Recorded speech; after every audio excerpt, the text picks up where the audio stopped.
BJP কর্মীদের ওপর হামলার অভিযোগ উঠল তৃণমূল আশ্রিত দুষ্কৃতীদের বিরুদ্ধে। এই ঘটনাটি ঘটেছে নদিয়ার নবদ্বীপ স্বরূপগঞ্জ ঘাটে।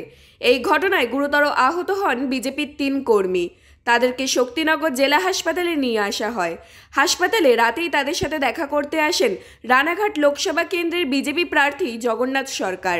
সেখানে এসে তিনি রাজ্যের স্বাস্থ্য ব্যবস্থা সম্পর্কে প্রশ্ন তোলেন। তিনি জানান, যারা আক্রান্ত হয়ে হাসপাতালে ভর্তি হয়েছে তাদের চিকিৎসা 1 ঘন্টা পার হয়ে গেলেও ভালোভাবে শুরু হয়নি। এছাড়াও তিনি দোষীদের গ্রেফতারের দাবি তুলেছেন। গোটা ঘটনা তদন্ত শুরু করেছে নবদ্বীপ থানার পুলিশ। নবদ্বীপের স্বরূপগঞ্জ ঘাটে ভারতীয় জনতা পার্টির 3 জন কার্যকর্তা, যিনি জেলা পরিষদে কন্টেস্ট করেছিলেন এবং ওখানকার সক্রিয় কর্মী, 3 জনা গঙ্গার ঘাটের দিকে গেছিলেন। আর সেই সুযোগ নিয়ে অতর্কিত প্ল্যান মাফিক ওখানকার প্রতিষ্ঠিত ক্রিমিনাল, অতীতেও ক্রাইমের রিপোর্ট রয়েছে, তারা সশস্ত্রভাবে লোহার রড এবং আর্মস নিয়ে তাদের ধরে বেদম পেটানো পিটিয়েছে এবং হত্যা করার জন্যই মাথায় চোয়ালে রডের বাড়ি রয়েছে। তৃণমূল তারা লুম্পেনের দল।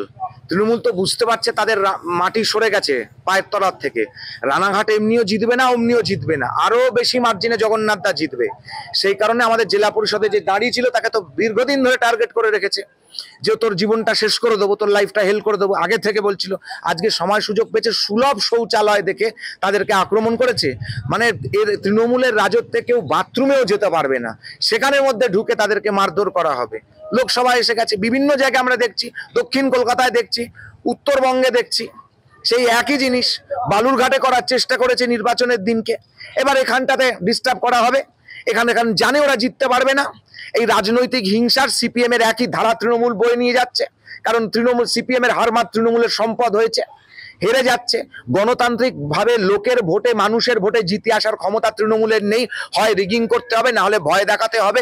আসাননগরে কার্যকর্তাদের, এই কৃষ্ণনগরে আসাননগরের কার্যকর্তাদের ভয় দেখিয়েছে আজকে, সেখানে যেতে হয়েছিল।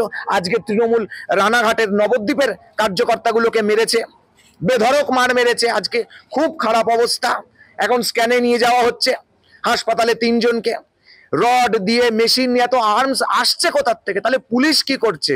যদি আজকের মধ্যে যারা মারামারি করেছে নবদ্বীপের আইসি যদি অ্যারেস্ট না করে, তাহলে ওই এখন যাচ্ছি ওখানেই বসে থাকবো যতক্ষণ না অ্যারেস্ট হচ্ছে। কারণ এই জিনিস চলতে দেওয়া যেতে পারে না।